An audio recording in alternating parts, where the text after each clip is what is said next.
School முடிஞ்சு வீடு திரும்புற வழியில ஒரு பையன் சாலை ஓரம் கிடந்த ஒரு அழகான பொம்மையை பாக்குறான். அந்த பொம்மைய அவனுக்கு ரொம்ப பிடிச்சு போனதுனால அதை வீட்டுக்கும் எடுத்துட்டு வந்து டெய்லி அந்த பொம்மை கூட விளையாண்டுட்டு இருக்கான். அது தூங்கும் போது கூட அதை அவன் கிட்டக்கே வச்சுக்கிறான். இரவு நேரத்துல அம்மா அப்பா நடுவுல அவன் தூங்கினாலும் பொம்மை அவன் கையில தான் இருக்கும். ஆனா அதுக்கப்புறத்துல இருந்து அந்த வீட்டுல பல அமானுஷமான நிகழ்வுகள் நடக்க ஆரம்பிச்சிச்சு. கதவு தானா திறக்கிறதும் மூடுறதும், யாரோ வீட்டுக்குள்ள இருந்தா எப்படி இருக்குமோ அந்த மாதிரி நிறைய விஷயங்கள் அவங்களுக்கு தெரிஞ்சிச்சு. ஒரு நாள் ராத்திரி சரியா 2 மணி இருக்கும்.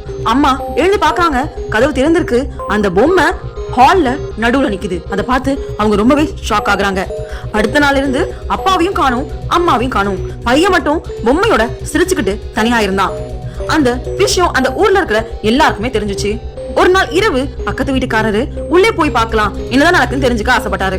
அவர் உள்ளே வந்து அப்பா அம்மா பையன் 3 பேரும் ஒரே வரிசையில் நிக்கிறாங்க.